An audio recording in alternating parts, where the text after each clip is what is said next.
Okay, well, hello everyone. Welcome back. Welcome to our channel, Learners Pro by Reshma.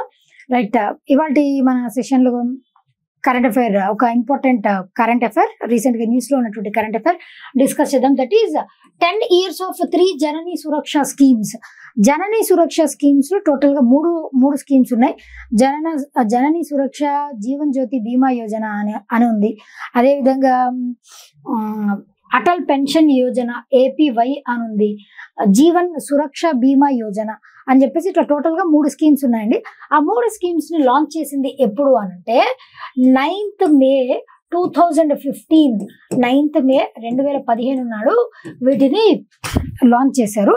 అయితే ఈ launch చేసి ఇప్పటికే 10 years complete అయిపోయింది.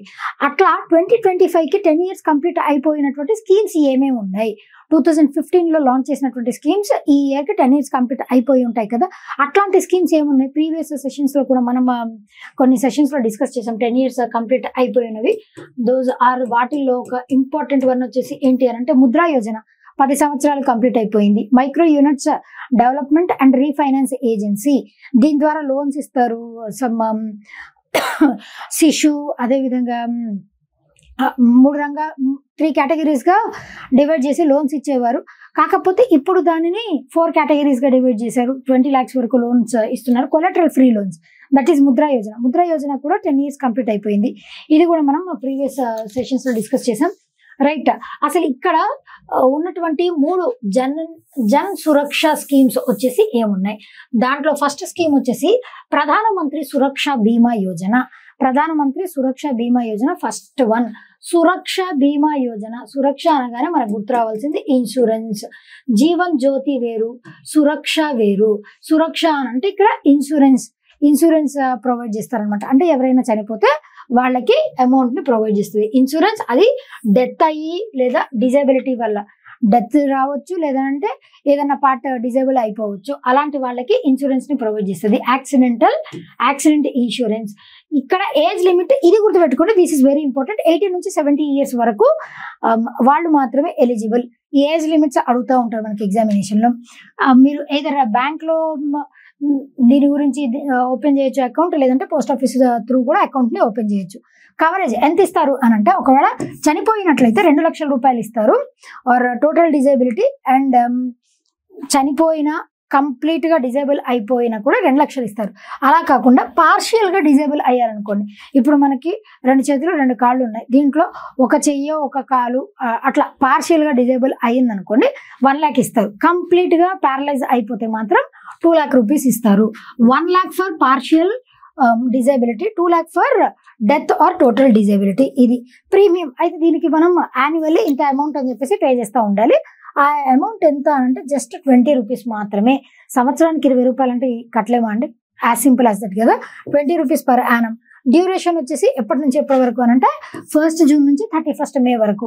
Every year అదే auto renewal అయిపోతూ ఉంటుంది అనమాట. రెన్యూ అయిపోతుంది. మీరు ఒకసారి అకౌంట్ ఓపెన్ చేసుకుంటే సరిపోతుంది. 1st June నుంచి 31st May వరకు. ఈ డేట్స్ కూడా ఇంపార్టెంటే. 1 year కవర్ అవుతుంది. ఈ మధ్యలో ఎప్పుడు ఏది జరిగినా కూడా మనకి పే చేస్తారనమాట.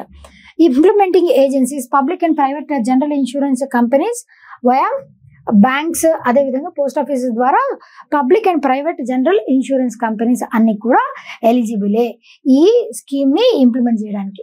రైట్, ఇంకొక అనదర్ ఇంపార్టెంట్ స్కీమ్ వచ్చేసి ఏంటి అంటే ప్రధానమంత్రి జీవన్ జ్యోతి బీమా యోజన. జీవన్ జ్యోతి బీమా యోజన వేరు, ఇందాక సురక్ష బీమా యోజన వేరు. సురక్ష బీమా యోజన అనంటే ఇన్సూరెన్స్, జీవన్ జ్యోతి అనంటే ఇక్కడ ఇన్సూరెన్స్ కవరేజ్. అక్కడ యాక్సిడెంట్ కవరేజ్, ఇక్కడ insurance coverage in case of death from any cause. నువ్వు ఏ కారణం వల్ల చనిపోయినా కూడా నీకు ఈ జీవన్ జ్యోతి బీమా యోజన ఎలిజిబుల్ అవుతుంది. ఇక్కడ 18 to 50 years వాళ్ళు మాత్రమే. ఇంకొకటి దాంట్లో సురక్ష బీమా యోజనలో మాత్రం 18 to 70 years. That is the difference. Same bank or post office లో అకౌంట్ ఓపెన్ చేయొచ్చు. 2 lakh పే చేస్తారు ఏ కారణం వల్ల చనిపోయినా కూడా.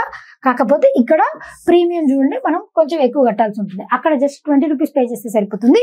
ఇక్కడ 436 rupees per annum పే చేయాల్సి ఉంటుంది. ఇక్కడ కూడా సేమ్ 1 year 1st June నుంచి 31st May వరకు ఆటో రెన్యూ అవుతుంది. Implementing agency same. LIC and other approved life insurance. వేరే ఏవైతే అంటే ఈ స్కీమ్ ని ఇంప్లిమెంట్ చేయడానికి అప్రూవల్ తెచ్చుకుంటాయి గవర్నమెంట్ ఆఫ్ ఇండియా నుంచి లేదా ఎల్ఐసి నుంచి, అవి మాత్రమే eligible. LIC and other approved life insurance via bank ద్వారా కానీ పోస్ట్ ఆఫీసెస్ ద్వారా కానీ. Right. Last APY Atal pension Yojana.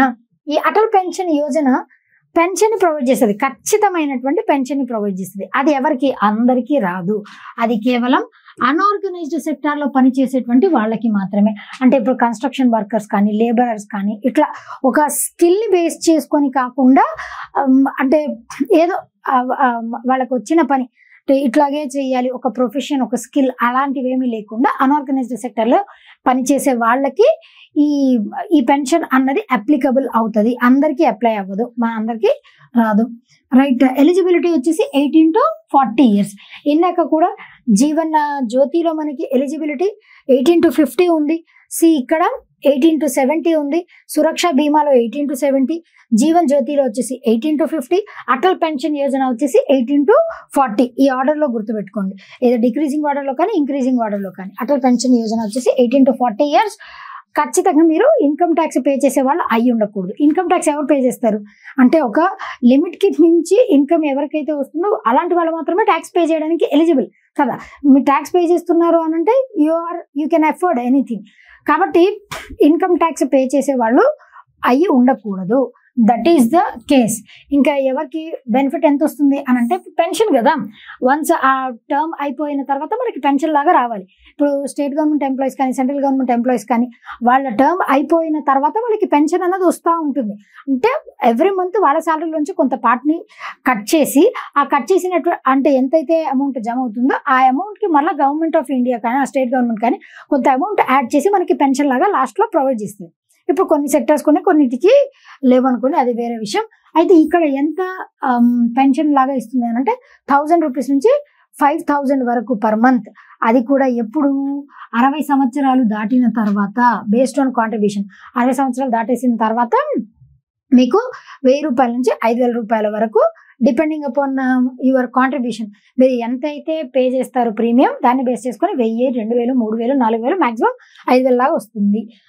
And contribution frequency మీరు మంత్లీ అయినా పే చేసుకోవచ్చు లేదా క్వార్టర్లీ అయినా పే చేసుకోవచ్చు. 3 నెలలకు ఒకసారి, 3-4 మంత్స్కి ఒకసారి, లేదు అని అంటే హాఫ్ ఇయర్లీ 6 మంత్స్కి ఒకసారి అయినా కూడా మీరు పే చేసుకునే అవకాశం ఉందన్నమాట. 3 మంత్స్కి ఒకసారి మంత్లీ పే చేసుకోవచ్చు, 3 మంత్స్కి ఒకసారి పే చేసుకోవచ్చు, 6 మంత్స్కి ఒకసారి పే చేయొచ్చు. Implementing agency PFRDA, provident fund regulatory development authority under national pension system. దీనిని ఈ బాడీ ఇంప్లిమెంట్ చేస్తుంది. ప్రీమెచ్యూర్ డెత్, ఒకవేళ 60 years లోపే డెత్ అయిపోయింది అని అనుకోండి, spouse either wife or husband continue contributions till the age of 60. 60 సంవత్సరాల లోపు. ఇప్పుడు నేను పే చేస్తూ నేను మధ్యలో సమ్ 45 years 50 years నేను చనిపోయాను అనుకోండి, నా హస్బెండ్ దానిని కంటిన్యూ చేయొచ్చు అనమాట. 60 సంవత్సరాల వరకు కంటిన్యూ చేసిన తర్వాత ఫైనల్గా మీకు 1000 నుంచి మీరు ఎంతైతే కాంట్రిబ్యూట్ చేస్తారో ఆ కాంట్రిబ్యూట్ చేసినటువంటి అమౌంట్ని బేస్ చేసుకొని మీకు పెన్షన్ అనేది లభిస్తుంది. ఇవన్నీ కూడా ఏపీవై కావచ్చు, జనని జీవన్ జ్యోతి అవ్వచ్చు, జనని సురక్ష బీమా యోజన, ఈ 3 స్కీమ్స్ కూడా ఎప్పుడు లాంచ్ చేశారు అని అంటే all those were launched on 9th May in the year 2015. 10 years complete అయిపోయింది, గుర్తుపెట్టుకుంది. This is very important one. Right. ఇది ఇవాల్టి one of the important current affairs that we have discussed today. ఇలాంటి ఫర్దర్ అప్డేట్స్ కోసం మన ఛానల్ని subscribe చేసుకోండి. That is learners pro by Reshma. Until then, thank you.